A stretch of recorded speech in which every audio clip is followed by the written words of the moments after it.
परम आनंद, परम रस का आस्वादन कराने के लिए और सच्चा जीवन व्यतीत कराने के लिए होता है। इस प्रकार 33 अध्यायों में ये तीसरा स्कंद जो है ये पूरा होता है। अब सायंकाल आपको चतुर्थ स्कंद सुनावेंगे। ओम शांति शांति।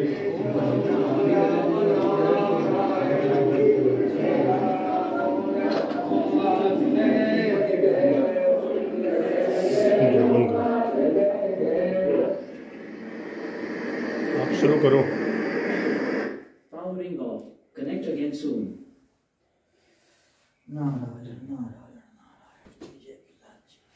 राधे राधे।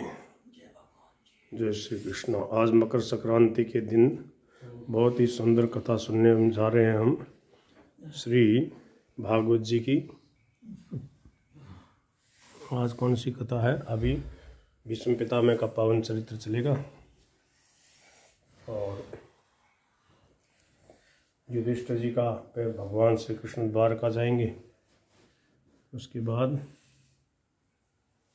परीक्षित जी का जन्म होगा, परीक्षित जी का जन्म कर्म, और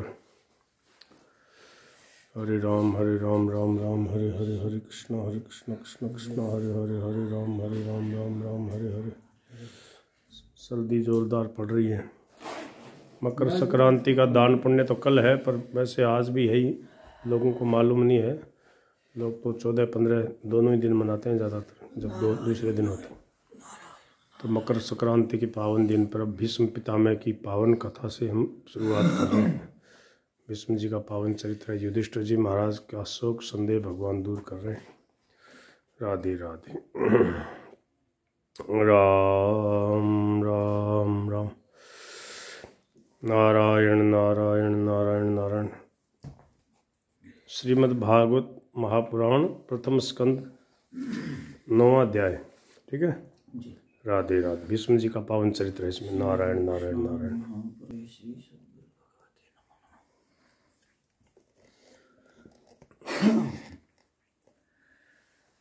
श्री कृष्णाय नमः। परम कृपालवे श्री सद्गुरु भगवते नमो नमः। श्री कृष्ण भगवान श्री गणेशाय नमः। नारायण नारायण नारायण।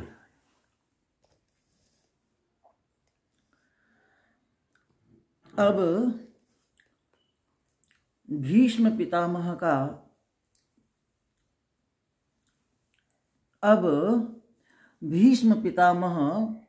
जहाँ शरशय्या पर पड़े थे वहाँ जाने की तैयारी हुई। सब लोग रथों पर चढ़कर चले। स्वयं भगवान भी अर्जुन के साथ चले।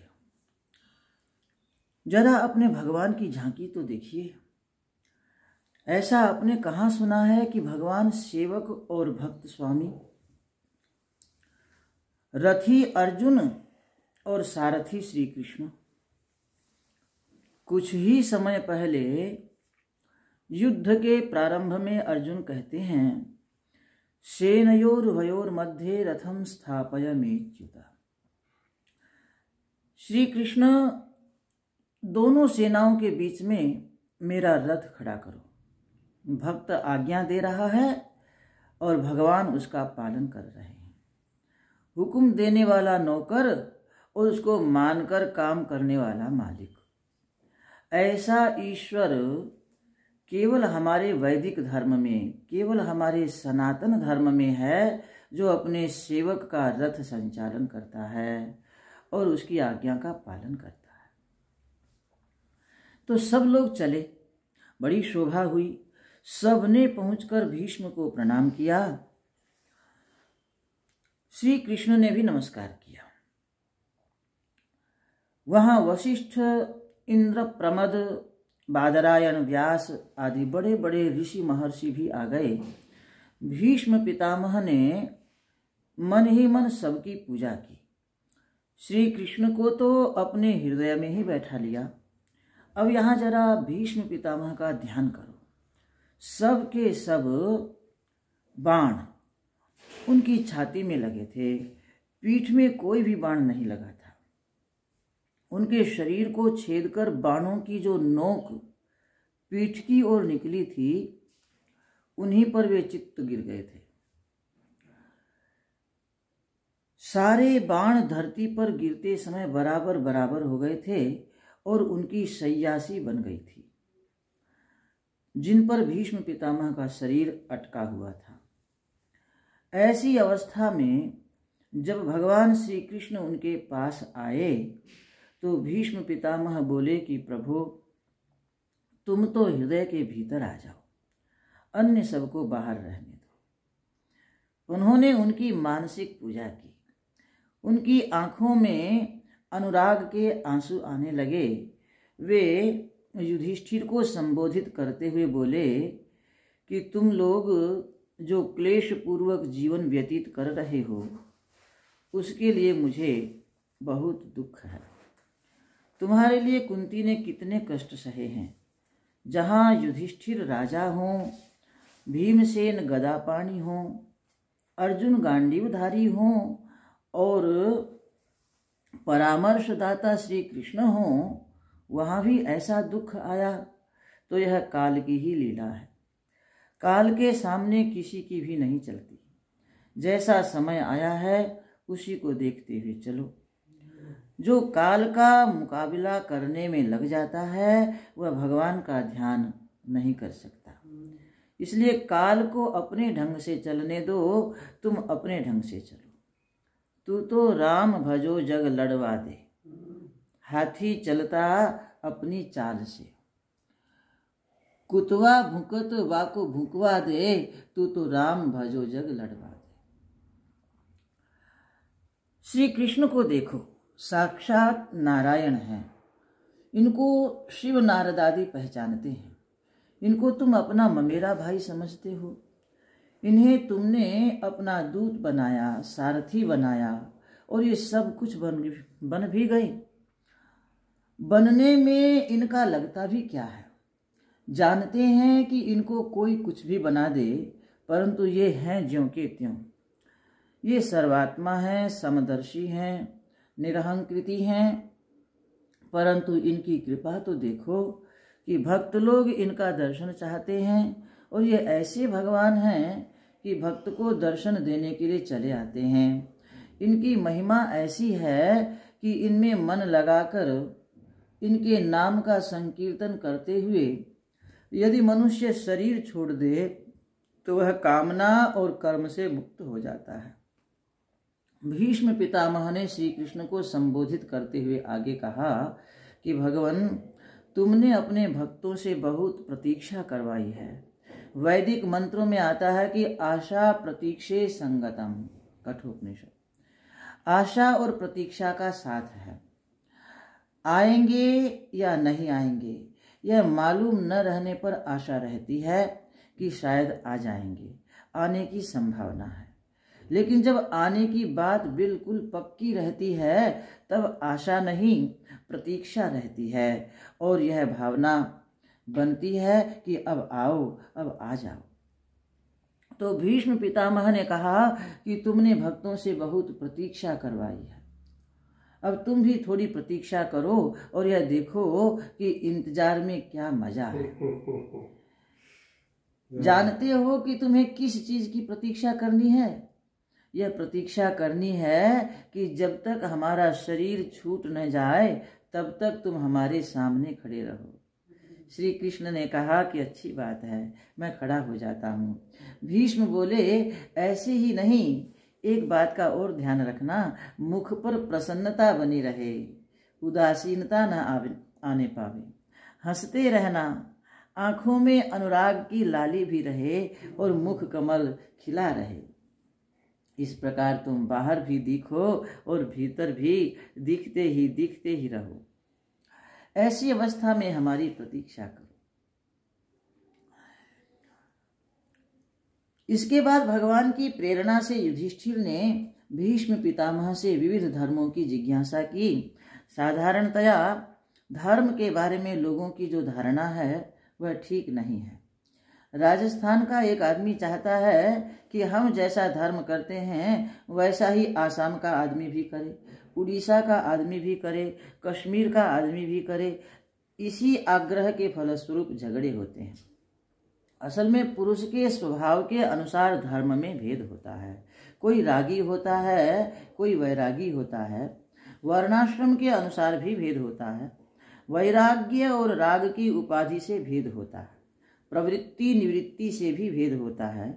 इसीलिए युधिष्ठिर ने भीष्म पितामह से दान धर्म, राजधर्म, मोक्ष धर्म, स्त्री धर्म, भगवत धर्म आदि के संबंध में संक्षेप और विस्तार से प्रश्न पूछे। किसी को भी अपनी दृष्टि संकीर्ण नहीं बनानी चाहिए, वह तो बिल्कुल उदार होनी चाहिए। बड़ा विश्व है, बड़ा देश है, बड़ी मानवता है और हमारे धर्मशास्त्र न उनके लिए हैं, हमारे धर्मशास्त्र उन सब के लिए ही हैं।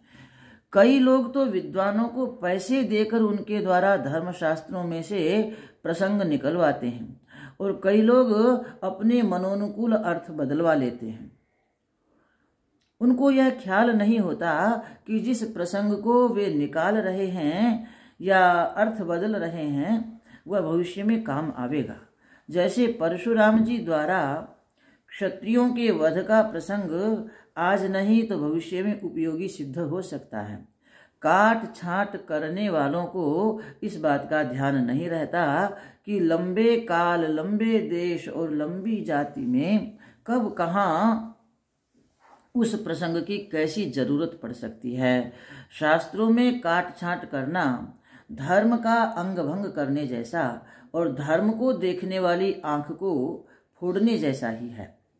शास्त्रों का कोई भी अंश निकालने योग्य नहीं है। अधिकारी भेद से, देश भेद से, काल भेद से उनकी सबकी संगति लगती है और उपयोगिता है। अब भीष्म पितामह के महाप्रस्थान का समय आ गया। उन्होंने अपना मन समेटा और श्री कृष्ण में लगाया। खुली आंखें, श्री कृष्ण सामने और बाण विद्ध शरीर में भी न कोई थकान, न कोई पीड़ा और न कोई इंद्रियों की भ्रांति।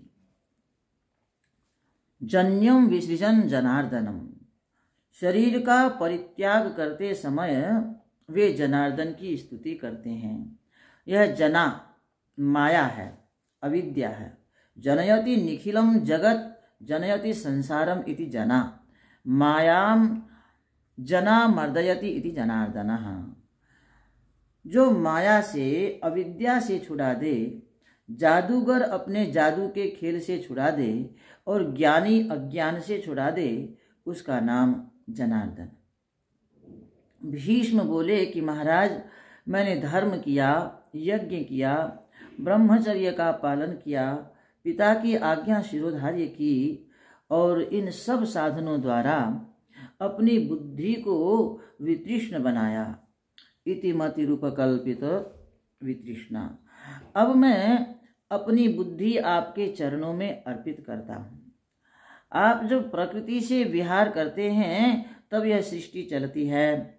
आपका शरीर कितना सुंदर है, त्रिभुवन कमनीय, तमाल वर्ण, सूर्य की किरणों के समान चमकते हुए वस्त्र और कपोल पर लटकी हुई मनोहारिणी अलकें। बस इसी रूप पर हमारी प्रीति हो। हमको वह दृश्य याद आता है जब युद्ध भूमि में घोड़े की टापों से उड़ी हुई धूल आपके बालों पर पड़ी हुई थी, आपके मुखारविंद पर पसीना हो रहा था, मैं बाण मारे जा रहा था, आप खून से लथपथ हो रहे थे, आपका कवच टूट गया था।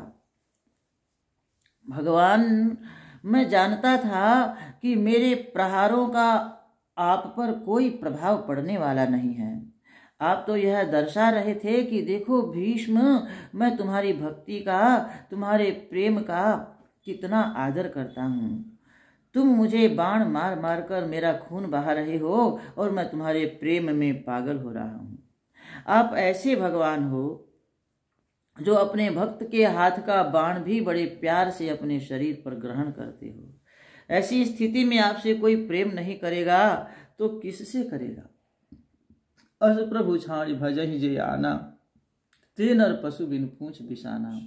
आप कितने पक्षपाती हो यह मैं जानता हूँ। आपने दोनों सेनाओं के बीच में रथ ले जाकर खड़ा कर दिया और वहां करने लगे क्या कि पर सैनिका युरक्षणा हितवती, कौरव सेना के सैनिकों की आयु को अपनी आंखों से छीनने लगे। आपने अपनी पक्षपात परायणता की घोषणा स्वयं अपने मुंह से की है। ये यथामाम प्रपद्यन्ते तांस तथैव भजाम्यहम्। असल में भगवान अपने भक्तों का पक्षपात न करें तो भक्ति की मर्यादा ही मिट जाएगी। फिर कोई भक्ति क्यों करेगा? वे गाली देने वाले और नाम लेने वाले दोनों से एक ही व्यवहार करें तो उनका नाम क्यों लेगा? भक्त को कुछ विशेषता तो मिलनी ही चाहिए। अर्जुन युद्ध से विमुख हो गया, पर आपने आत्मज्ञान का उपदेश करके उसकी कुमति को हर लिया। भक्त को हमेशा बड़ा करके रखना आपकी परंपरा है। आपने अपनी प्रतिज्ञा तो तोड़ दी, किंतु मेरी प्रतिज्ञा को सत्य सिद्ध करने के लिए रथ का पहिया लेकर मुझे मारने दौड़ पड़े। लोगों को दिख रहा था कि आप मुझे मारने जा रहे हैं, पर मैं समझ रहा था कि आप अपनी प्रतिज्ञा तोड़कर मेरी प्रतिज्ञा की रक्षा करके मुझे उन्नति प्रदान कर रहे हैं, बढ़ावा दे रहे हैं। बस हमको वही अर्जुन के रथ पर बैठा हुआ, घोड़ों की बागडोर पकड़े हुए, यमिह निरीक्ष्य हता गतः स्वरूपम। देखो तो सही, युद्ध में श्री कृष्ण ने क्या लीला रची। अर्जुन के सारथी बनकर उसके रथ के अगले भाग पर बैठे गए और अपनी वह सारी सुंदरता प्रकट कर दी जो गोपियों के सामने प्रकट की थी। इसका परिणाम यह हुआ कि कौरवों के जितने भी सैनिक थे वे सब श्री कृष्ण के भुवन मोहन सौंदर्य से मोहित हो गए और एकटक होकर उन्हीं को देखने लगे। वे बाण तो फेंकते जाएं पर उनका निशाना न लगे। उनके बाण कहीं के कहीं गिरे, क्योंकि उनकी आंखें तो श्री कृष्ण पर लगी हुई थीं। इसका फल यह हुआ कि उन सब सैनिकों को श्री कृष्ण की प्राप्ति हुई। इसलिए यहाँ कहा गया है यमिह निरीक्ष्य हतागतः स्वरूपम। तात्पर्य यह है कि महाभारत युद्ध में जितने भी सैनिक सम्मिलित हुए थे वे सब श्री कृष्ण को देखते देखते मरे और उनको उनके स्वरूप का साक्षात्कार हो गया। यह कहते कहते भीष्म पितामह ने गोपियों की चर्चा कर दी। इससे यह समझना चाहिए कि गोपी रमण राधा रमण भगवान भीष्म पितामह जैसे धर्मज्ञ पुरुष के लिए भी आराध्य थे। ललित गति विलास वल्गुहास प्रणय निरीक्षण कल्पितो रुमानः कृतमनुकृतवत्य उन्मदान्धा प्रकृति मगन किल यस्य गोपवध्वः। भगवान श्री कृष्ण की मुस्कान, चितवन, चलन, हसन, बोलन आदि को देखकर गोपियां तन्मय हो गईं। श्री कृष्ण ने युधिष्ठिर के राजसूय में अग्र पूजा की। जो भगवान सबके शरीर में बैठे हुए हैं उनसे अंत में अभेद की स्फूर्ति हो जाती है। यह बात ध्यान देने योग्य है कि धृतराष्ट्र, विदुर, भीष्म, अर्जुन आदि भागवत में जितने भी लोगों के मरने का वर्णन है वे सब के सब परब्रह्म परमात्मा को प्राप्त हुए। केवल श्री कृष्ण के बारे में यह वर्णन है कि उनको भागवती गति की प्राप्ति हुई, अन्यथा शेष सबको अभेद गति की प्राप्ति होने का वर्णन है। इसको अर्थवाद बोलते हैं। इससे सिद्ध होता है कि भागवत का तात्पर्य लोगों को कहाँ पहुँचाने में है। अर्थवादोपपत्ति च लिंगम तात्पर्य निर्णय। तात्पर्य के निर्णय में अर्थवाद सहायक होता है। श्रीमद् भागवत में देखोगे तो पाओगे कि जो गति भीष्म को मिली, युधिष्ठिर को मिली, विदुर को मिली, उसी गति का चिंतन करते हुए सन्यासी महापुरुष भी शरीर छोड़ते हैं। भागवत का तात्पर्य सबको वहीं पहुंचाना है। भीष्म पितामह आगे कहते हैं कि जितने भी शरीरधारी हैं सबके हृदय में एक अजन्मा बैठा हुआ है किंतु वे अज्ञानवश उससे अपने आप को भिन्न कल्पित कर लेते हैं। जैसे सब आंखों में एक ही सूर्य होता है, वैसे ही परमात्मा का हमने विधूत भेद मोह से विनिर्मुक्त होकर दर्शन कर लिया है, साक्षात्कार कर लिया है और अपने आप से अपने आप में लीन हो गए हैं। यहाँ देखो, भीष्म पितामह सोन्तः उपारमत, प्राणों पर चढ़कर किसी लोक में नहीं गए। अतः श्वास का तात्पर्य है कि उनको कोई अशरीर पुरुष आकर नहीं ले गया। न तस्य प्राणा उत्क्रामन्ति इहैव प्रविलीयन्ते। इस श्रुति के अनुसार उनका सूक्ष्म शरीर कहीं गया नहीं, वहीं ज्यों का त्यों पंचभूत में ही रह गया। उनकी उत्क्रांति नहीं हुई, उनके अंदर गति अगति नहीं हुई। हुआ यह कि भीष्म सबके देखते देखते निष्कल ब्रह्म में लीन हो गए। संपद्यमान माज्ञाय भीष्म ब्रह्मणि निष्कले, उन पर फूलों की वर्षा होने लगी। उसके बाद उनका अंत्येष्टि कर्म संपन्न हुआ। फिर वहां जितने भी महात्मा आए थे, सब के सब श्री कृष्ण को हृदय में लेकर लौट गए। युधिष्ठिर हस्तिनापुर गए। वहां उन्होंने धृतराष्ट्र गांधारी को समझाया बुझाया और अपना राज्य करने लगे। राधे राधे। अब 10वां अध्याय में भगवान श्री कृष्ण द्वारका पधार रहे हैं।